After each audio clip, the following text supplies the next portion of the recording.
Já, hingað kominn Óli Anton Bíldveld sem hefur skrifað nokkuð mikið samfélagsmál víða undanfarið.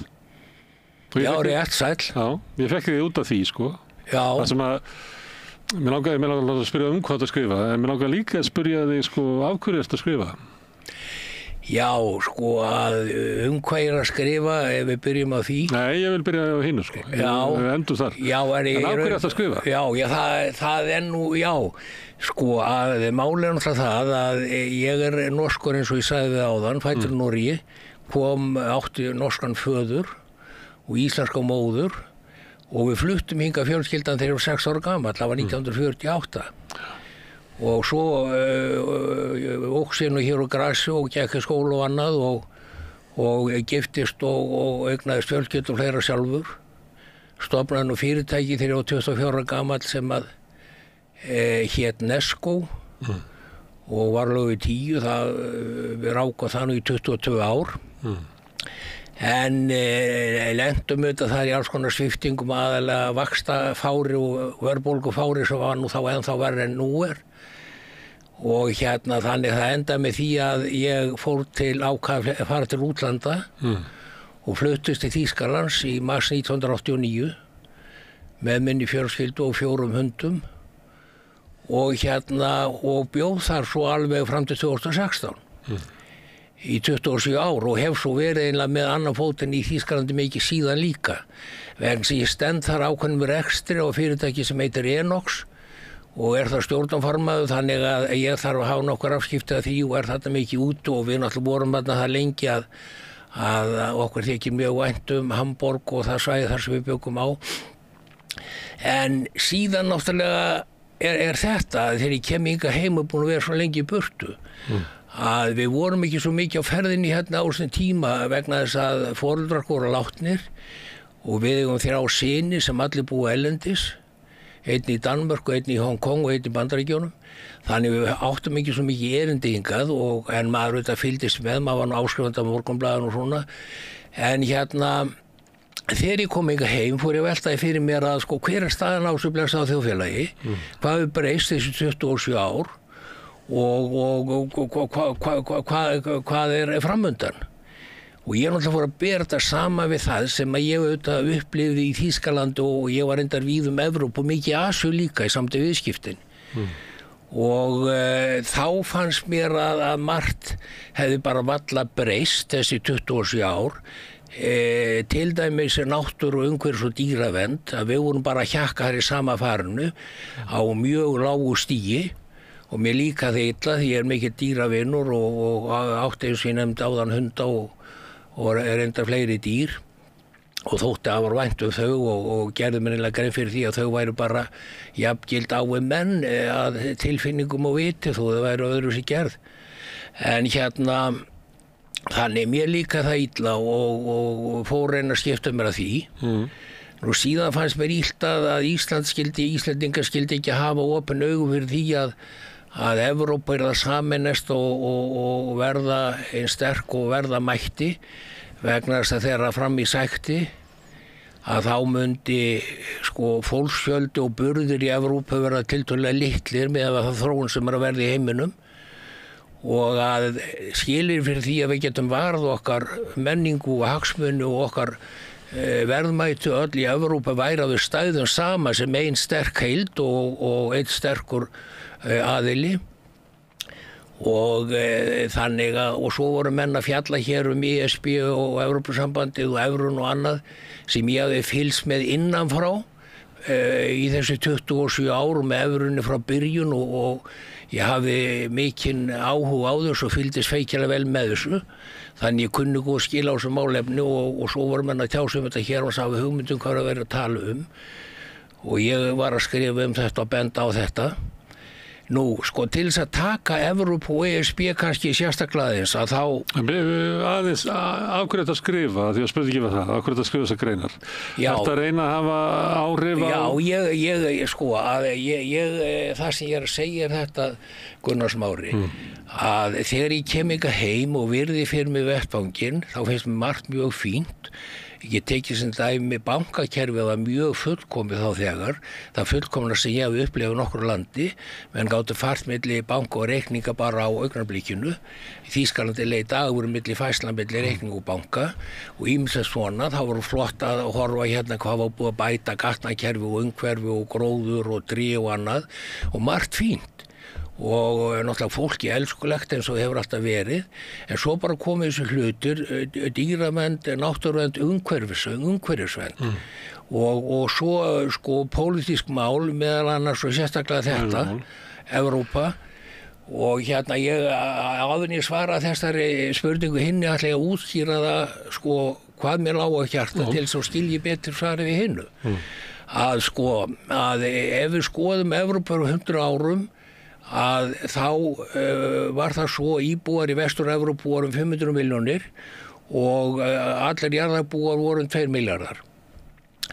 Núna 100 árum seinna það svo að íbúar Vestur-Evrópu eru enn cirka 500 milljónir en jarðarbúar orðnir 8 milljarðar. Og ef við förum með þessa hugsun og skoðun fram í tíma til 2100 þá verða jarðarbúar væntanlega 11-12 milljarðar og Evrópa búar enn 500 milljónir.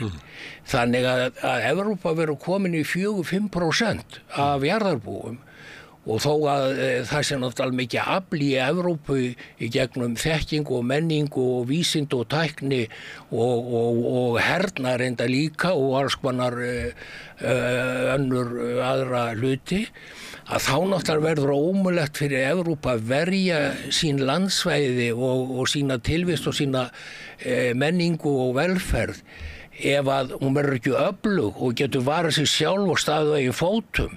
Því það mun enginn náttúrulega þegar tíma renna og fólkinu fjölgar í Afríku og Asíu og allstaðar hugsa sem svo hér lína einhverju landabréfi, ég stoppa þar. Þannig að mér gífulega mikið mun að efla Evrópu og gera hana jafn sterk og verða má án Bandaríkjanna. Án Bandaríkjanna alveg endilega og afgerandi því að það ekki neitt á Bandaríkjanna að treysta. Og þá ég náttúrulega að hugsa ekki mína eigin velferð eða mitt eigin öryggi. Ég heldur að hugsa börnum mín og barnabörn. Ég á nú þess að 3 syni eins og ég nefndi og 9 barnabörn og inn í hvaða heim erum að færa þetta blessaða fólk. Og og ég segi það bara skilur fyrir því að Evrópulífi af að hún standi eins og ein massífi heild á öllum sviðum. En auðvitað verður hún vera opin fyrir jákvæðum samskiptum með aðra. Og hún vera opin fyrir því að hjálpa öðrum þjóðum sem þurfa að hjálpa að halda þróun á þjóðum og öðrum sem minna mega sín. En sú hjálp á að fara fram hjá þeim en ekki í Evrópu.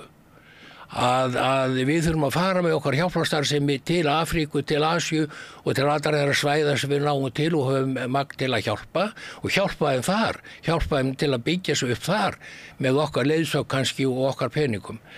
En í öllu falli að sko... Má ég aðeins segja því að þú nefnir þetta og þú ert að tala að Evrópumenn séu jafn margir og voru fyrir 100 árum og við getum farið bara ennþá lengra aftur og þá náttúrulega ástæða fyrir því að Evrópumennum hefur ekki hlutfallslega fjölgað eins mikið og annars þar meðal annars að Evrópumenn hafa farið til Bandaríkjanna og Ameríku og lagt það undir sig og þeir hafa farið til Suður Afríku og þeir hafa farið út allan heim. Þannig að það eru miklu fleiri Evrópumenn dreifður út allan heim heldur nokkuð tíman annarra álfu fólk sem í Evrópu. Það eiginlega bara... Já, þetta sjónarmið og þetta svona hliðar skoðun á þessu máli. En þeir náttúrulega Evrópumenn búar og hollendingar sem að settast að í Suður Afríku og Evrópumenn allra þjóða Evrópu sem settast að í Bandaríkjunum, Norðurlanda búar mikið og Pólverjar og Þjóðverjar og alls konar að þeir eru orðnir þar lendir. Þeir verða þar lendir. Þeir tóku landið sko. Þeir tóku landið. Já, þetta önnur spurning Gunnar Smári og það má ræða það. En þetta kemur ekki beint inn í þær spurningar sem þú leggur fyrir mig, skilur. En ástæðan fyrir því að fólkinu fjölgar ekki Evrópu einfaldlega sú að fólki vill ekki lengur eignast börn. að konur vilja vinna úti, vilja vera frjálsar og sjálfstæðar, vilja geta bara leikið sér og farið í ferðalög og skemmt sér og annað eins og kallmenn og svo framvegis og vilja ekki bara vera bundnar af börnum nema minna og minna. Þannig í raun og veru bara til að viðhalda fjöldanum í Evrópu að þá þurfum við að fá fólk inn. Og líka til að viðharfa sko þjónustu og störfum þurfum að fólk inn en bara fólkinu sem fyrir fækkar og til dæmis Þjóðverjar að Þjóðverjar búin að vera 83 milljónir manna núna í fjöldamarga ár en þeir væri konið niður frá 80 milljónir ef það hefði ekki verið fyrir flóttamenn og Tyrki og aðra sem hafa komið til landsins en í öllu falli að sko spurningin Ef þú tekir, sko, Íslendingar eru að verða, eða landsmenn eru að verða 400.000. Ég veit það. Og þar að veru kannski 320.000 sem eru heimamenn og minna ef þú tekur, sko, ef þú setur regluna að verði að hafa báða foreldra innfædda. Já, ég fulla ekki þeirri reglu. Nei, þú ert ekki, en þú ekki Íslendingur samkvæmt því. Nei, ég norskur ríkisborgari, sko. En það önnur ástæða fyrir því þegar við fluttum ykkar heim að þá voru reglurnar þær en ekki líka miklu eftir það að þegar ég var fullorðinn, 20 og þá var ég ákveð hvort ég vildi halda mínu norska ríkisfangi eða ekki og ég náttúrulega fengi íslenskt ríkisfang en ég þurfti að breyta nafnu og sko ég heiti Úli Anton Bíldvedt og ég þurfti að breyta nafnu í Óli Anton Ólafsson af því pabbi hét sama nafnu og ég Úli Anton Bíldvedt en ég vildi það ekki og þess vegna varð ég aldrei Íslendingur eða íslensku ríkisborgari þó að mér finnist einst inn að ég sé nú að mestu leyti Íslendingur. Þú gætir að núna, það nú ekki skylda að breyta nafn. Ég veit að ég hef enga þörf fyrir það skilfu. Sko að spurningin þessi af hverju ég að skrifa að í fyrsta lagi var að segja hvaða skoðanir að brjótast í höfðun á mér og hafa verið og margt annar reyndar. Sko bæði heimspekileg mál og ýmislegt annað sko mikið tengt dýrum og náttúru og umhverfi og ég get nú skotið akkord inn í þá setningu þeirri staðreind að núna á 50 árum hefur villtum dýrum í heiminum fækkað 70%. Frá 1970 fram til 2020 hefur villtum dýrum almennt yfir heildin yfir alla jörðin fækkað 70%. Og þetta vegna yfirgangsmanna og ofnýtingar á þeim efnum sem jörðin skapar og framleiðir. En hérna í öllu falli, það fjölmargt sem liggur mér á hjarta og þessir punktar og menningarlegi punktar og pólitíski punktar og margt annað og hérna ég til þess að velta upp þeirri spurningu sko hvernig skilgreina mig í þræl að voru það skepnur að voru það menna, hvað voru þeir voru náttúrulega annar höfum slitt en voru notapir eins og dýr. Voru með hvíta þræla hér á Íslandi í landnáminu? Já, það líka margt svona en já, þetta hárrétt en ég bara nefna þetta svona með til þess sem bara brjóta sjáðun á manni og af hverju að sko nú punkturinn sá að menn náttúrulega að læra svo lengi sem ég lifa og mikið eða mest má kannski segja á mistökum en líka mikið á því að vera forvitnir og vilja kynnast hlutunum og krefa til merkjar og greina og þekkja og skilja þá og ég þannig guði gerður að ég sko verða að vita hvað að skilja átta mig á hlutunum og hvort að niðurstaðan alltaf rétt náttúrulega önnur spurning en ég... Af hverju skustu þessu inn með hvort að þrælar hafi verið sko menn eða búfénaður? Já, sko að hérna, þetta spurningi hvernig var skilgreina skepnur. Að sko, nú skulum við taka sem dæmi bara þá staðreind að það verið að taka húð af svínum og græða á menn og það verið að taka nýr úr svínum og græða á menn og það var tekið hjart úr svín og grætt í mann og liði í allmarga mánuði. Nú það verið að gera tilraunir á litlu músum eða hundum eða öpum og dýrin hvalinn herfilega og ofta reyndar og jafnvel drepinn en svo eru niðurstöðurnar notaðar til að framleiða líf fyrir menn og finna aðferðir til að lækna menn vegna þess að staðreyndin er ennþá sú að öll spendýr í grunninn nákvæmlega eins sköpuð og þess vegna má yfirfæra af lítilli mús sem spendýr yfir á mann eða fíl á mann og þarna kemur náttúrulega upp hugleggingin og það hvar eru mörkin milli manna og dýranna og hvað greinir þú að? Og þú vilt færa dýrunum sem við notuðu í tilraunaskyni, þú vilt færa þeim eins konar mannréttindi? Já, ég vil bara, við skulum ekki kalla það kannski mannréttindi, það bara orðalagsatriði. Ég vil færa þeim réttindi. Svipað var gert við þrælinn? Já, tilveruréttindi, ég vil færa þeim tilveruréttindi, velferðarréttindi, öryggi og ég vil víkja frá því þeirri hugsun og þeirri aðferðafræði manna að það megi fara með þessi dýr eins og mönnum þóknast og drepa þau að ganni sínu og misnota þau og meiða þau og bara koma herfilega fram við þau vegna þess að séu dýr. Og þegar að maður náttúrulega huglega þetta svið allt saman þá náttúrulega vaknar spurningin hvað eru mörkin milli dýra og manna og þess vegna kom ég þetta með þrælana að þrælarnir voru náttúrulega með annan hörunslít og annað andlitsform og kannski líkansform á einhver leiti fluttir inn og þetta eins og dýr í Bandaríkjunum og annar staðar og þar var skilgreiningin svo hörunslíturinn og upprunnin eða hvað það var. En í öllu falli, í raun og veru snýst þetta Gunnar Smári það að dýrin eiga rétt á því að lifa sín eigin lífi í friði og ró fyrir yfirgangi manna og gráðugheitum og djöfulgangi og hugsa eins og kýrnar núna að það vera að leiða þær inn í fjós, það látnar eiga kálfa til þess að það mjólki, kálfunum hendir hliðar að þeir eru látnar drekka vatn og fá einhver vítamín og svo eru kýrnar konur einhver sjálfvirk fjós og þar þær mjólkar og standa og geta að hreyft leggaði lið samkvæmt lögum eiga rétt á því að vera mist 6 vikur á sumri úti ég farið 3 hringi kringu land og alla sé nokkra einustu kún einstæðar þetta eru svona punktar en þannig að þetta fjölmargt Hvernig breytum við þessu? Hvernig breytum við þessu? Með því að berjast fyrir því. Ég náttúrulega hef skrifað fyrir velferð dýranna í alla fjölmiðla landsins, kannski 100 greinar á þessum árum.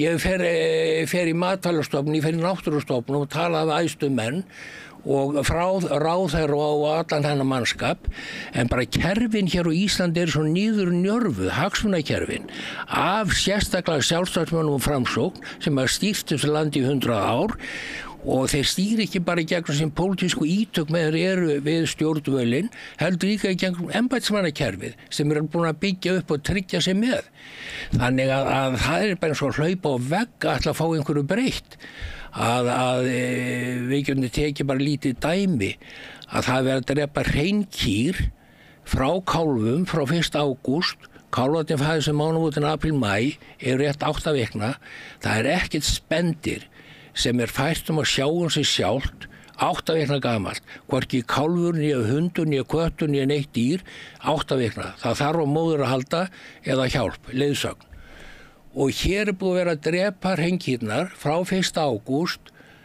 frá því 2010 fram að þeim tíma var það svo ég taki nú kannski þetta mála því að þetta dæmigert málum minn baráttum mál fram til 2010 var það þannig að þá sögðu menn, já, kálfarnir get ekki lifað sjálfur og einir.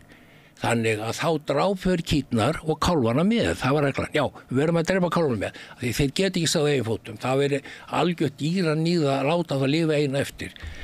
En þá gerist það að það kemur ljós af veiðimenn að þeir drepa kýr en ekki kálfin sem á við kúna. Afkvæmi kýrinnar heldur drepaði stærsta kálfin í hjörðinni til að fá sem mest kjöt og þegar að þetta veltur upp á yfirborðið og menn ásögðu því þá sagt já, nei þá má ekki drepa kálfin og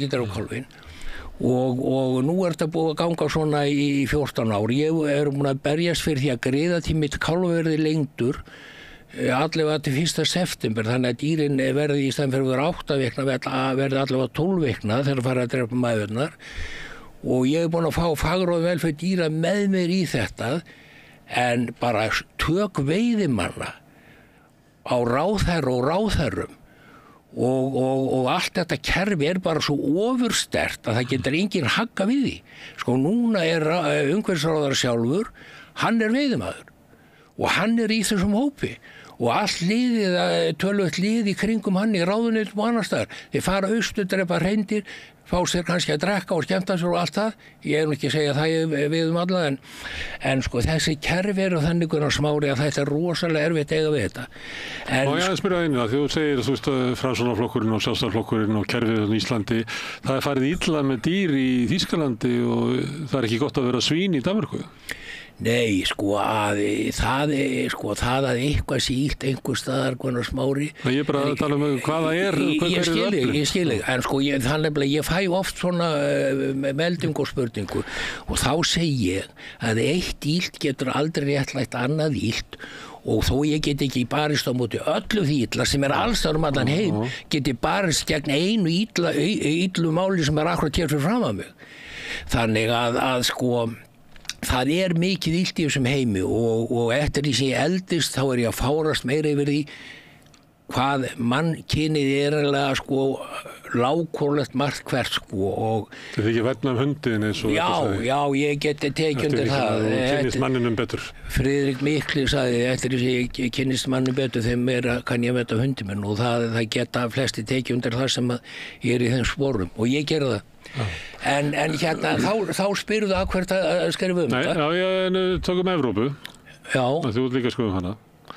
Svo að tala að Evrópa þurfa að vera ein heild sem að ég veit ekki hvort að Evrópa hafi eitthvað áhuga á að vera.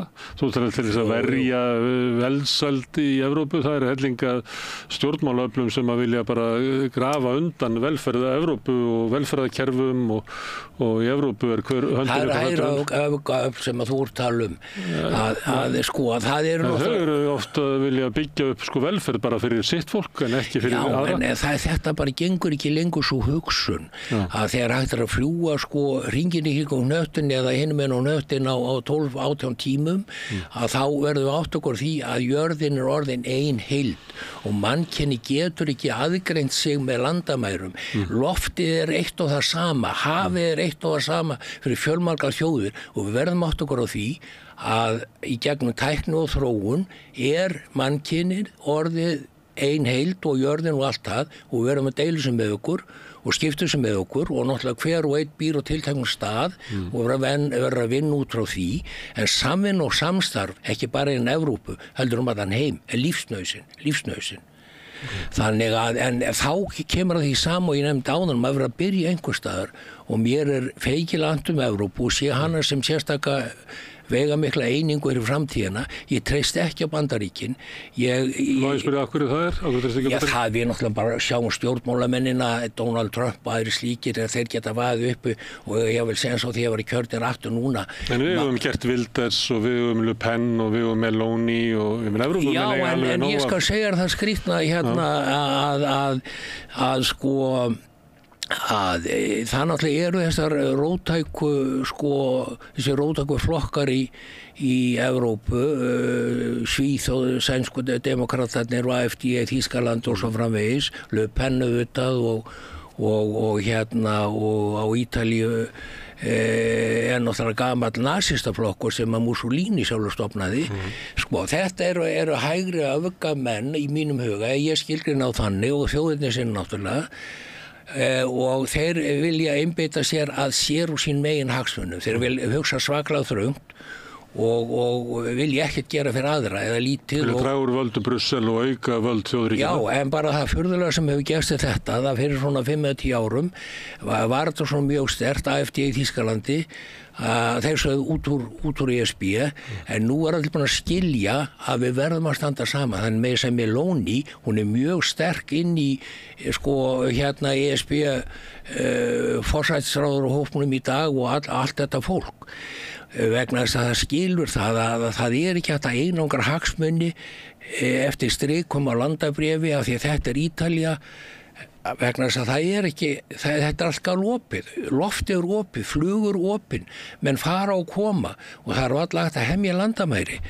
þannig að það verður að búa til ný kerfi en sko í raun og veru þetta kannski þannig að sko ég hef svakalegar áhyggjur af því sem að gera sér sem heimi og mér líst bara ekkert á blikuna og ég er náttúrulega fullorðinn maður að meðalaldur Íslendinga, íslenska karlleginn 81 ár, ég er nú komið fram yfir það, þannig að hvaða tíma hef ég? Að ég bara reyna að leggja mitt litla lóð í vogarskálarnar meðan ég geta. Og ég nýti þann tíma sem ég hef, guðs lofir ég heilsuraustur 7-13 og og hef fulla kraft og þoli ekki iðjuleysi, þannig að ég er bara allan daginn í einhverju. Og skrifa svona greinar og leggur þar inn í umræðina.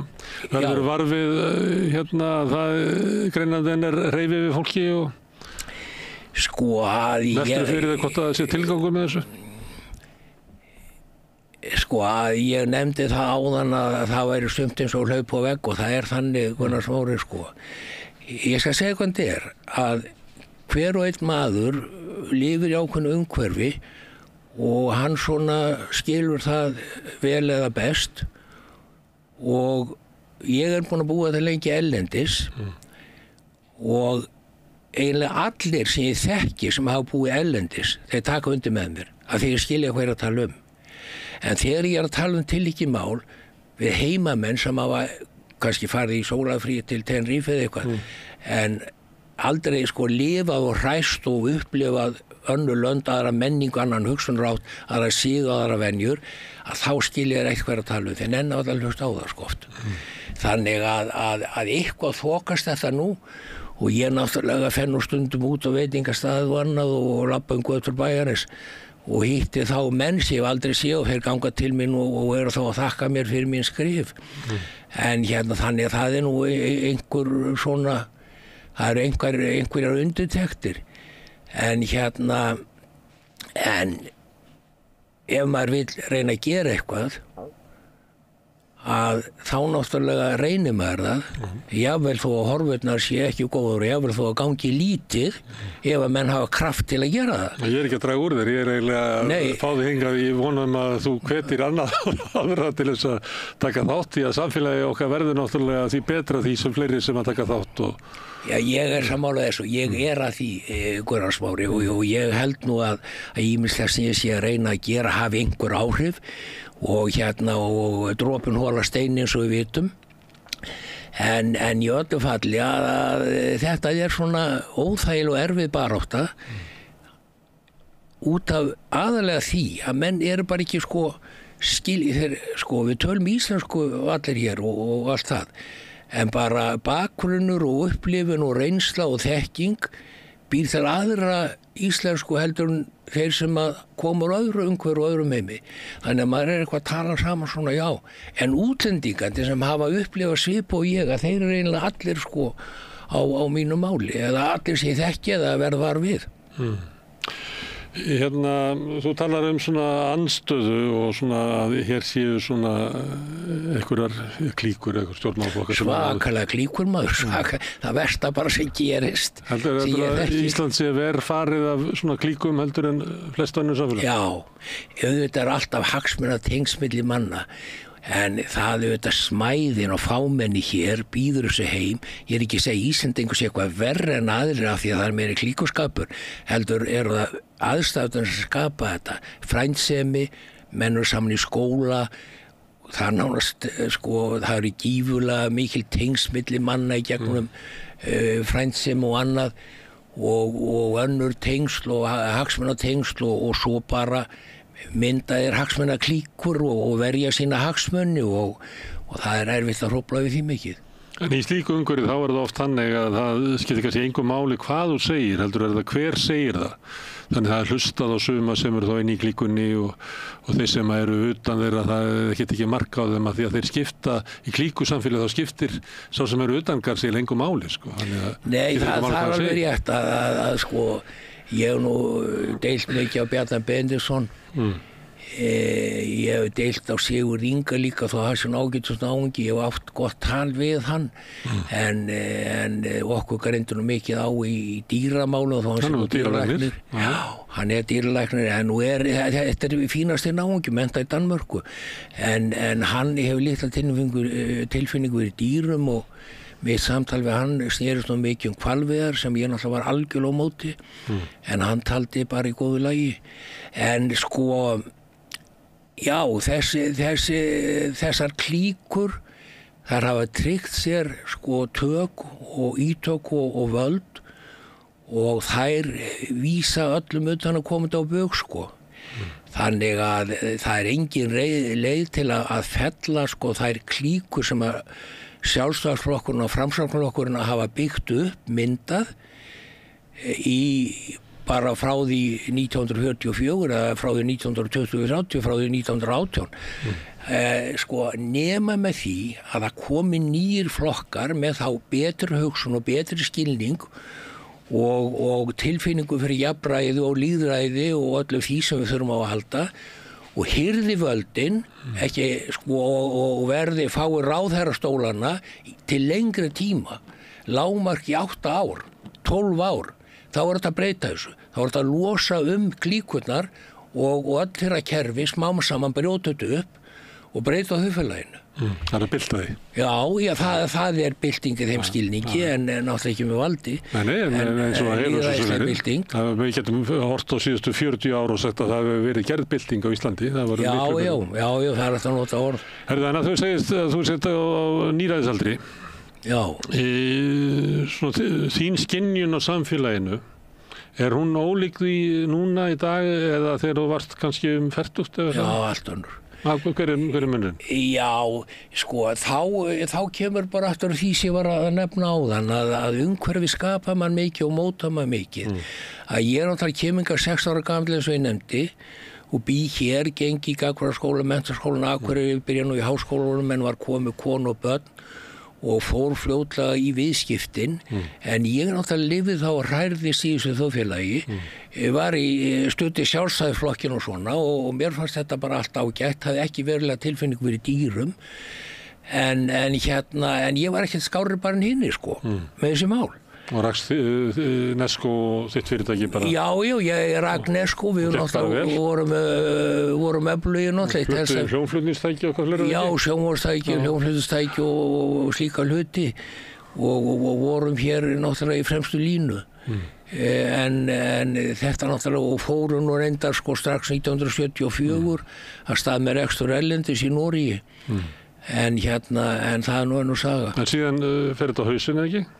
Jú, sko, 1989 að við vorum konum með mikið erlendar rekstur. Við vorum að framleiða mikið í Japan aðalega þá og keyptum inn í japanskum jenum og vorum nú með fjármagn hér og náttúrulega íslenska krónan féll og skuldirnar margfölduðust og vextinni bættust þar ofan og þeir fóru nú alveg upp í 30% á þessu tímabili þannig að ég sá ekki nokkra leið út úr þessu og við fórum með Nesko í skipta meðferð 1989 þá var það búið að vera í gangi í 22 ár og hugsaði mér ég ætla ekki að sólunda því sem eftir er að minni blessuða ævi í þessum aðstæðum hér og þess vegna fór ég nú sko.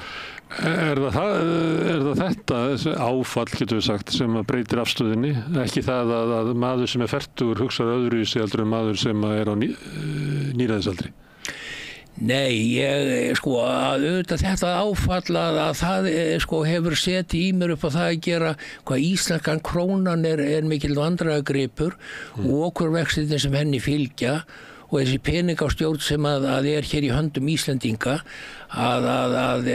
sko þetta náttúrulega áfall sem þá varð að situr mér upp á þessa hlut að gera en svo fer ég til útlanda og eins og ég nefndi sko við áttum 3 syni þeir voru allir orðnir fullorðnir fórum voru allir erlendis við áttum þessa 4 hunda tókum þá út alla með okkur og bjuggum með þeim voru nú í húsi svona út á landi fyrir utan Hamborg og þar var mikið dýralíf og annað að maður fór að veita dýrun meira athygli og fylgjast með þeim okkar eigin hundum fyrst og fremst og maður sá bara að þetta voru ólíkir einstaklingar eins og við einn hundurinn var hræddur við þrumur annar ekki og alls konar svona ólík mál matarsmekkun ólík samt voru þetta bræður og faðir og sonur og eitt kaus framsókn og eitt kaus framsókn Nei, það var aldrei neitt að minni fjölskyldu kosti framsókn en Nei, en svo fer maður þarna út og ég náttúrulega fer þarna í allan umhverfi og líka mikið Asíu og annars staðar og heillast meðal annars sko af fræðikenningum og trúarbrögðum í Asíu, búddisma og fleiru, að í mínum huga er Búdda allra mesta mannvera lífvera sem uppi verið á þessari jörð, að skilningi og þroska og vitsmunum og Vitrar en Jesú. Já, sko að kristna trúin, ég skrifa líka hana, að hún sko alveg meingölluð og ég skal segja þér það út af því hverju, sko að kristna trúin miðar allt við menn. Að náttúran ekki tekin inn í myndina, lífríki ekki tekin inn í myndina, dýrin ekki tekin inn í myndina, það ekki tekin inn í myndina annað en menn. En menn eru bara örlítið brot af lífríkinu og trúarbrögð og lífskenning sem gengur bara út á menn algjörlega glötur á þeim tímum sem við lifum og framundan eru. Að sko nú verða menn að skilja loftið, við eigum það saman og verum að verja það, hafið, jörðina, öllu verðmæti sem við eigum. Að það til stofnanir sem fylgjast með því sko hver ágangur manna á auðlindir jarðar eru og þetta stofnanir sem vinnum að þann heim og þeir birta sínar niðurstöður árlega að sko núna í júlí var mannkynni búið að eyða öllu því sem jörðin framleiðir getur framleitt allt árið og ef við horfum bara á Evrópu að þá erum við að nota þrifsasunni meira en Evrópa framleiðir. En sko svo náttúrulega eru fátækþjóðir en ég vil að nota minna. En í öllu falli við erum að ofkera jörðina og trúarbrögð sem að ekki skilja auðvitað voru aðra kringustæður þessi trúarbrögð voru sköpuð en maður hefði ímyndað sér að ef þar hefði einhver guðir á bakvið að þá hefði hann átt að sjá fram í tíman og skilja það að þeir tímar myndu renna að það að verða jörðin og gróðurinn og lífríki og dýrin og allt eða klappið. Því að við erum háð því með okkar eigin afkomu. Biblían byrjar nú á því að Guð gefur manninum jörðina og allt sem í henni Já. Og maðurinn nefnir öll dýrin. Þannig að þau eru til fyrir hann. Ég hef nú reynt að lesa þetta en sannleikurinn sá Gunnar Smári ger ekki mikið með það. Að sko auðvitað það góða í kristinni trú.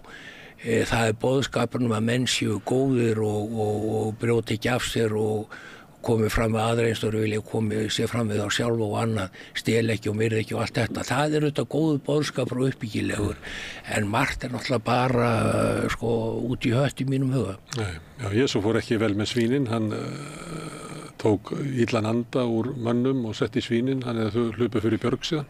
Já, ég hef nú mist af því, Gunnar Smári en hérna. Já. En þú hefur sagt bara lífsafstæð þín hefur verið að breytast frá hún breytist á þessum tíma frá 1989-2016 í gegnum bara nýja upplifun, nýja reynslu, kynnast nýri menningu, nýjum trúarbrögðum, nýri menningu, nýju fólki, sjá hvernig það hugsar og talar, hvernig það greinir hlutinu, hvernig það skilur lífið og tilverun og margt annað. Stundum gerist það þannig að þú ert bara að vasast í samfélaginu og fullu þátttakandi því. Nú er orðinn gamall maður, komin í nýræðsaldur og þú hefur lifað lengi og þú hefur svona stundum kemur svona góð yfirsýn með aldrinum eða við höldum svona sæmilegum sönsum og þá hefur við góða yfirsýn. Þegar þú ert að skrifa sem aldraður maður, upplifur það að síður tekið markaður að þú ert gamall? Ég hef stundum lent í þessu að menna, ég var nú eins í smá rítilegu Kára og Kári Stefánsson, já. Og við okkur lentum stundur saman svona ritvellinum og þá var hann nú að reyna að gera lítið úr því hvað ég væri að þetta ekki að taka mikið mark á mér að því ég væri nú svo gamall. En hann nú líka nú ekki langt undan, hann fæddur 49, ég fæddur 42. Nei, en ég segi... Það er háskalegt að hatast í mönnum fyrir að vera gamlir af því að við eldust öll. Heyrðu, ég ætla að segja nú bara eina sögu, eitt dæmi sem að ég nefni stundum en sko Konrád Adenauer einn mesti stjórnbyggingur Evrópu á síðustu 50-100 árum yfirburða gáfamaður, mikil vitsmun að vera, að hann var 73 ára þegar hann var kosinn kanslari Þýskalands. En hann var endurkjörinn þrisvar, ríkti í 16 ár, hann var 89 ára gamall þegar hann hætti sem kanslari og stóð sig alltaf bráðvel og gerði allt þannig að það var ljómandi. Nei, þannig að aldur ekki sérstaklega ár, og þetta eru ár, mælikvarði á aldur, en það bara svo margt annað. Að líffræðilegur aldur getur allt annar heldur en aldurstalan, áratalan. Það kannski getu. Ég svolítið velta fyrir mér að þegar maður eldist, þá nú er þú búin að lifa yfir 80 ár, búin að vera með meðvitund í meira en 80 ár. Það byggist náttúrulega upp eitthvað svona sín og eitthvað, stundum að tala að sé meiri yfir sín, og svo það líka þegar fólk eldist að þá oft komið svona aðeins til hlé í lífinu og það gefur því svona frjálsari huga heldur sá sem út á vellinum að atast. Þetta nú alveg rétt sem hún segir við þetta síðasta. Að það náttúrulega ekki spurning að ef vitsmunirnir í lagi og tilfinningarlífið í lagi, þá menn að læra hvern einasta dag sem ég lifa. Þannig ég öðruvísi í dag en ég var í gær og í fyrradag og ég tala ekki fyrir árið síðan, því ég les mikið, fylgist með, ég horfa á minnst 5 fréttir hverjum degi, bæði enskar, þýskar, norskar, íslenskar, amerískar, og þannig ég svakalega forvitin, þannig ég fylgist rosalega mikið við, vil vita nákvæmlega hvað að gerast í Gaza, í Úkraínu og allt þetta, og náttúrulega forsetakosningunum, Bandaríkjunum eða þeim átökum. Þannig að ég læri eitthvað hverjum degi, og svo lengi sem ég minnið í lagi og mann það sem ég læri, náttúrulega veit ég meira. Þannig að það sjálfgefið. Og það veldur líka oft vandræðum, vegna þess að þá kemur að þessu sem ég talaði áðan, að menn tala ekki sama tungumálu, þessu og taka þó að tala íslensku eða ensku eða þýsku eða hvað sem það er. Þess að ég á mínum aldri, með þá þekkingu og reynslu sem að þessi aldur gefur mér, ég get alltaf að tala við syni mína á nákvæmlega sömu nótum. Að þeir náttúrulega eru þá 50, 60 og svona og hafa aðra lífsreynslu og skilji ekki alveg hvað ég að tala um. Þú voru að tala svona aðeins einfaldara mál eins og þú gerðir þegar þið voru 5 ára. Ég er ekki mynd að meina þannig, Þeir eru klára mörgum sviðum, þeir eru klári í viðskiptum og kaupsýslu og alls konar málum og hafa hugsjónur og fleira, en nei, að aldrum breytir manni. En þannig að Ég langar að spyrja meira aldurinn og afsaka það bara. Já, allt. Af því að manni finnst það stundum svona af því að samfélagið okkar bara stórt samtal og það skiptir máli að allir hafi helst að allir bara taki þátt í því og okkur ber skylda til þess að taka þátt í því, þannig getum við byggt upp heilbrigðasta samfélagið. En það svona ákveðin tilhneiging á því að reyna að ýta eldra fólki út og Já, ekki hjá mér. Stundum finnst manni að það sé bara fólk sem milli 40 og 50 sem ætlar að halda bara upp í öllu samtalinu. Og það oft fólk sem svona uppteknar af svona tæknilegum lausnum og stundum finnst manni að vanta í það svona einhverja dýpri svona andlegan botn og svona sem að myndu bæta það samtalið aðeins, að það verður oft svona einheft og leiðilegt samtalið af því að það eiginlega bara samskonar fólk sem heldur í uppi. Já, þetta ágætt hugleiðing og meina fyrir alveg hárrétt að þeir sem orðnir 40, 50 að þeir halda einhver vita allt og kunna allt og ég var líka í þeim hópi á þeim tíma en svo náttúrulega þegar maður eldist og upplifir meir og læri meir eins og ég var endur að segja að þá náttúrulega áttar maður að segja á því að það var maður vissi ekki nægilega mikið og það var óskaplega mikið sem var ólært og einu sinni spurði hún strákandi mig að því að þá voru þeir litlir að svona 10-12 ára gamlir að hvað nær vitneskjan langt að hvað heildarþekkingin ef maður myndi læra allt sem hægt að læra hvað væri það mikið. Þannig ég sagði þá við drenginn að við hugsa okkur séum við sandströnd hún sé 100 metra löng og 10 metra breið og þar gífurlega mikill sandmassi og þá sagði ég efast að við vitum mikið meira en sem nemur einu korni af þessum massa vegna að það var mín tilfinning þá og svona, þetta gróft og svolítið yfirkeyrt en einhvað síður þetta mín tilfinning. Þú talar svolítið að svona bara erfitt að finna einhvern sem að hefur svona sambærilegan skilning og þú. Og þannig það. Erum við bara sjálfstæðir heimar, hver fyrir sig og þú byggir upp svona reynslu og lífssýn og mannskilning og tilfinningu fyrir samfélagi sem að er einstakur og svo hittur þú fólk sem er eitthvað lítið skilt og svo hittur þú annað fólk sem á bara erfitt með að ná saman hvað við erum að ræða og þannig það. Og svo deyr maður. Já, það er nú syndin við þetta og það er nú spurning sem ég oft lagt fyrir sjálfa mig. Til hvers, ef það er einhver tilgangur með lífinu, til hvers er maður að safna allir þessari vitneskju, þekkingu, reynslu, tilfinningalífi, af því að tilfinningalífið sko er náttúrulega feikjalega þýðinga mikið líka, að það hefur feikjalega mikil áhrif á hugsunum og það sem maður gerir og segir. En til hvers er maður að safna þessu og þá náttúrulega vaknar spurningin, hverfur þetta með dauðanum eða lifir þetta eitthvað áfram og ég náttúrulega ekki svara því þessari stundu en ég er reyndar innstiltur á það að menn andinn lifi áfram.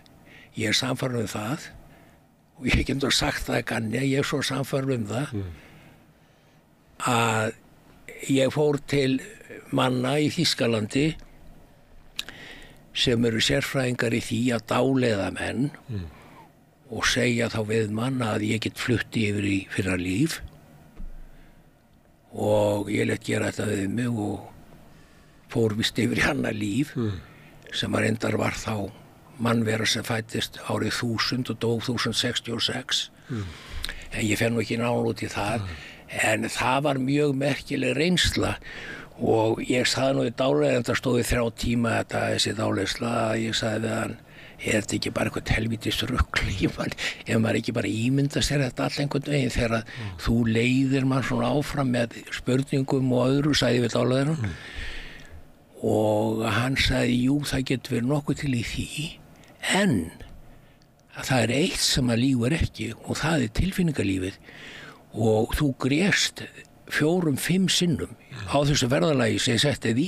Þú getur grátið við bíómynda sem er einhver allt önnur persóna sem er að gangi gegnum hann. Já, en nei, en sko, hann var að segja þetta upp á það í Gergunar Smára, hann sagði sko að hugurungi getur vilt fyrir þér, að þú getur ímyndar eitthvað sem aldrei hefur gerst og ímyndar að það hafi gerst, en tilfinningin lígur aldrei að þér og vegna svo komstu svo mikið uppnám í þessari dáleiðslu ferð, þá tel ég að hún hafi rétt en úr því ég segi þetta þá getur reyndar nefnt annað því það er mjög merkilegt að ég var reyndar að skrifa greinin á það líka en það er maður sem heitir Habe Kerkeling sjónvarpsmaður í Þýskalandi og hann var svona eins og Ómar Ragnarsson svona léttur og kátur og fjörugur góður fréttamaður og var mjög vinsæll í Þýskalandi og eins og var hann í einhverju máli með félagur sínu, þeir voru eitthvað svona skemmta sér að annað og þá segir einhver, heyrðu, ef ekki láta dáleiða okkur og vita hvað vorum fyrir lífi. Þannig að þeir hendur sér í það, eitthvað 6-8 manns, Habe dáleiddur og upplifir það að hann hafi verið munkur í klaustri í Austur-Þýskalandi sem var en er Pólland í dag og það hafi leitað til þeirra flóttamenn gyðingar og þeir hafi falið þá í klausturinu en það hefði endað með þeim ósköpum og þjóðir að funda þessar flóttamenn og skutu munkana og þar á meðal hann en hann sko þegar hann var vakinn út á svefninum þá fékk þetta svakal á hann og hann hugsaði með sér ég verð að finna út úr þessu og hann fór að grafast fyrir þetta og kemst að því að þetta minni hafa af sér stað. Þannig hann fer á þennan stað og þetta klaustur var nú þá rústir orðið en einhvern veginn tallar sig að fengið staðfestingu því að þetta gæti hafa gerst.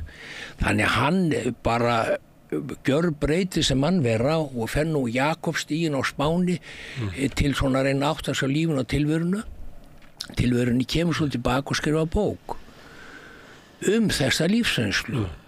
Og svo blað í Þýskalandi sem heitir Bild eins og þú veist kannski Bild Zeitung sem nú stærsta dagblað Evrópu 6 milljónir eintaka og það spyr Habe megum við ekki birta úr þetta bókinni og svo segja leiðinni kæri lesandi hefur þú upplifað eitthvað svona sjálfur og það komu 100 svara og menn höfðu upplifað það að hafa lifað áður ekki bara sem menn, heldur sem dýr, sem fugl, sem asni sem að dró pumpaði vatn upp á brunni, sem allt mögulegt, einn hafði sko... Það er svo gaman að heyra þetta, því að ég hef verið svolítið skeptiskur að þessu vegna þess að þeir sem að muna fyrir líf, þeir voru alltaf einhverju kóngar og einhverju svona að maður hugsaði að það gengur eiginlega ekki alveg upp, sko. Einhvern tíma hljótu að hafa verið þrælar og asnar og... Gunnar Flóri, þetta var ekki þannig.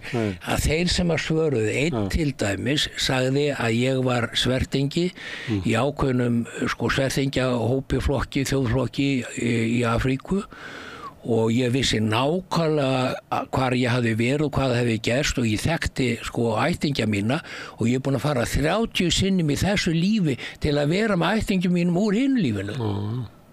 Sko, þannig að þarna kom náttúrulega mjög merkilegur svona punktur. Þetta er svona eitt af því sem maður upplifir og sest að í manni og hefur áhrif á hugsun og tilfinningar. Ok, þá kemur spurningin að því við erum svolítið að tala um það hvernig maður byggir upp svona einhverja sýn og sjálfskilning og skilning á bara sköpunarverkinu, myndu kristimenn segja, en ég veit ekki hvað þeir búddistar kalli það.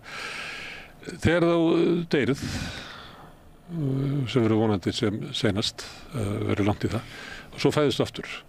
Hvaða vitundinni frá því þessu lífi? Já, þessari spurningu, þetta er flókin spurning og þetta er góð spurning en flókin og það getur enginn svarað henni. Mér vitanlega getur enginn svarað henni en sko að nú sko kemur svona svolítið annað inn í þetta. Að sko svo ég viti nú í Búdda sem er minn allra mesti lærimeistari. Að ein af hans helstu kenningum þú ert það sem þú varst og þú verður það sem þú gerir. Með öðrum orðum hann sagði, þú ert í dag það sem þú varst, það sem þú hugsaðir, sagðir og gerðir í fortíðinni. Það er grundvöllun fyrir því hvað þú ert í dag og þú verður það sem þú gerir. Það mun líka gilda framtíðina. Það sem þú hugsa, segir og gerir mun skapa þína framtíð. Leggja grundvöllunni. Breytni þín. Já, ég breytni, núna, breytni þín, já, ekki bara breytni. Ef þú breytir illt þá verður þú eitthvað... Já, þá færðu það, sko að þetta... Þeim allt sé jafnt gott, það sé bara jafnt gott að fæða sem kakkalakki eins og prins. Já, náttúrulega ef menn eiga að njóta lífsins þá náttúrulega já sko, ég hefði aldrei viljað fæða sem prins en sko frjálst dýr í frjálsu umhverfi, góð umhverfi og annað að ég sé ekki að það sé kannski neitt mikið verra en ég get nú ekki ég nefndi prins að Búdda var prins Búdda var prins Búdda var prins, það er rétt en hérna nei, þarna er hann að segja og í raun og ég var nú að lesa Biblíuna líka alltaf mikið að reyna að fá svona línu akkur þetta sama og raun og var niðurstaðan svo sama breytnin er náttúrulega miklu meira það sem hún gerir sko það er hugsunin, tilfinningarlífið það sem hún segir, það sem hún aðhefst það sem hún gerir gagnvart öðrum og það sem hún gerir gagnvart umhverfinu þetta er það sem aftur skapar grundvöllin fyrir því sem verður það sem hún gerir úr því sem að þér er gefið já, sko, já það má orða þannig líka já, að með öðrum orðum að því að þú varst tala næsta líf að ég er nú ímynda mér að það kunni að ná yfir dauðan og inn í nýtt líf skilurðu, að því að þú vart að spyrja hvernig að maður ímyndi sér að það muni verða og hvort eitthvað skili sér að því sem maður hefur lært og gert hér. Og er það þá þannig að ef maður breytnin er það sem að maður vinnur úr því sem að maður hefur og hluti af því er að taka þátt í svona stærra samfélagi með því að skrifa greinar og annað slíkt. Þú ert að skrifa, setja það út í samfélagið. Þú ert ekki tilgangurinn ekki endilega það að sannfæra alla sem að lesa eða...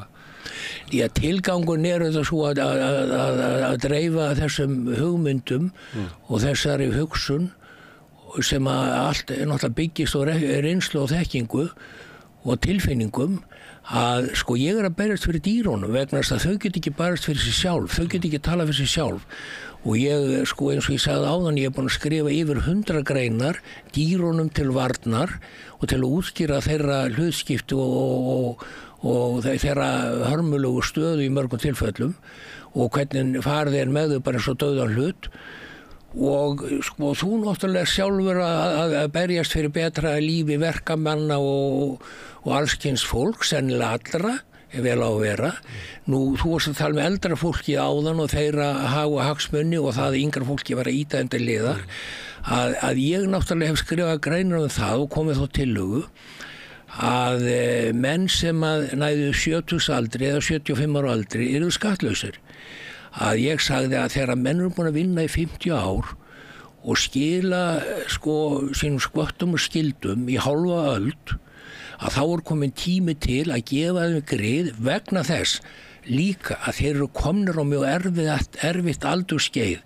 Margir verða andlega líkamlega veikir, kraftur þverr, menn get ekki tryggt sína stöðu í lífinu að vel og áður, og ég segi bara að ef við förum hér og skoðum sko mannvirki, hús og mannvirki, hafnir, flugvelli, brýr og annað, að þetta er eiginlega allt meir og minna byggt af því fólki sem núna er 70 og eldra. Og þá segi ég, það á að gefa þessu fólki grið fyrir fjármagn frá fjármuna krumlu ríkisins og opinberra aðila. Og ég kom með þá tillögu til dæmis að skatta myndi lækka á mönnum, sko aðrir en fjármagnstekjuskattur. Sko fjármagnstekjuskattur er arður af auði. Þú séð að ég var að fletta upp hvað þetta Þorsteinn Már Baldursson í Samherja var ekki orðinn 70. Þannig að þú ætlar að taka hann til hliðar. Nei, hann má borga fjármagnstekjuskatt. Já, sko til þess að menn borgi fjármagnstekjuskatt þurfa menn að hafa safnað efnum, menn þurfa eiga íbúð sem er leigja út eða fjármunir sem fá arð af eða hlutabréf eitthvað. Þannig ég segi, ég er að tala um atvinnutekjur, ellilífeyri og eftirlaun. Og ef að menn fara svo að vinna, halda frá vinna eftir 70, að það sé ekki skattlagt. Þannig að hérna, ef þetta verður lækkað 20% ári fram til 75, þá verður maður núna skattlaus 75 og þá segja náttúrulega menn við mig, já, hvað kostar þetta? Og ég lét reiknað út.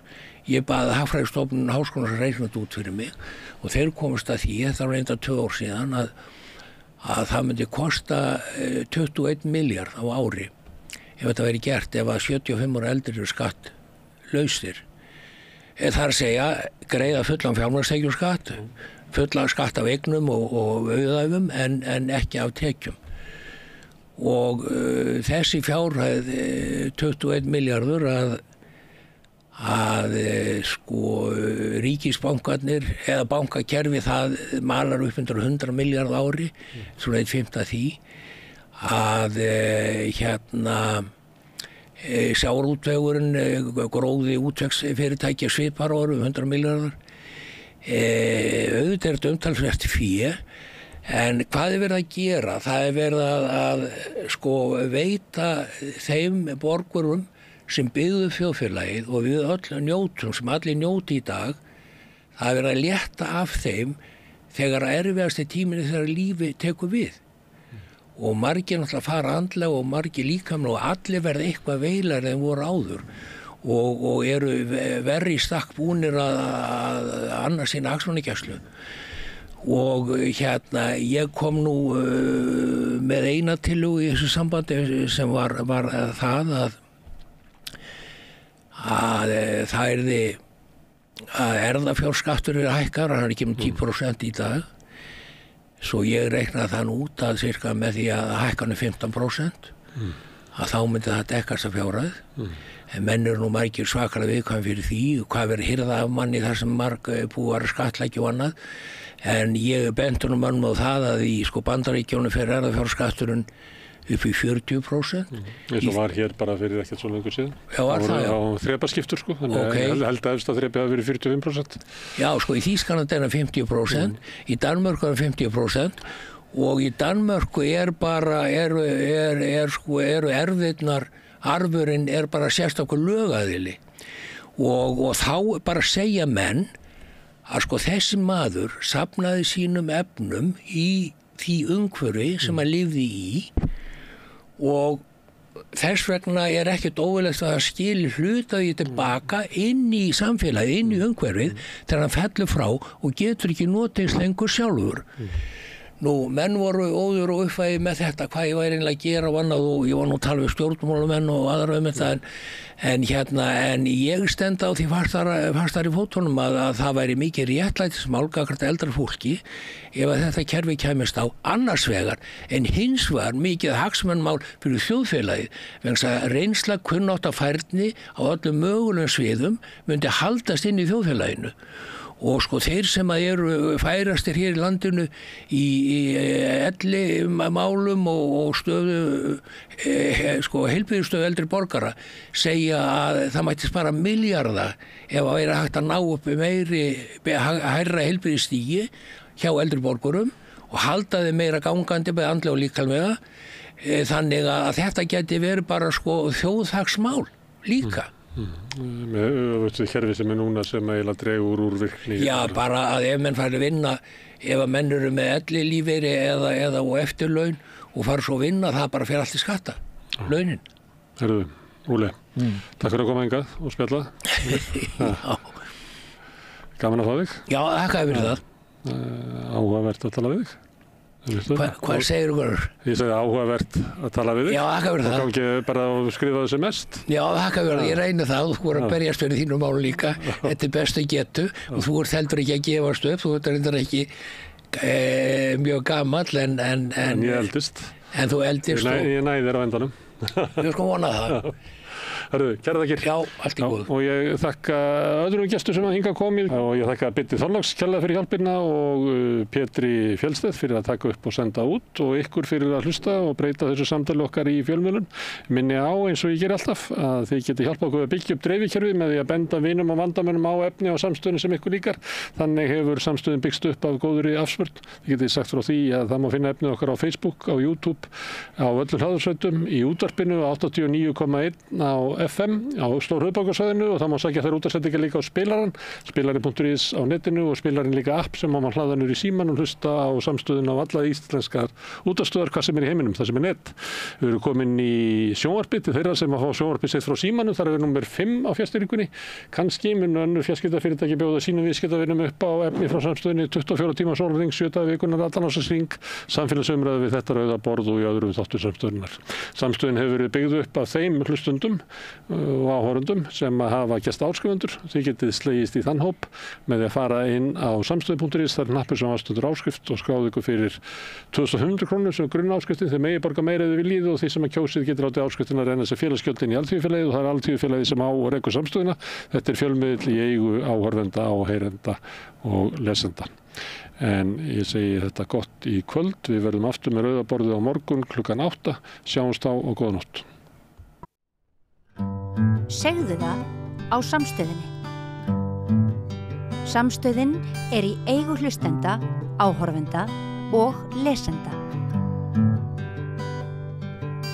Sláist í hópinn og gerist áskrifendur.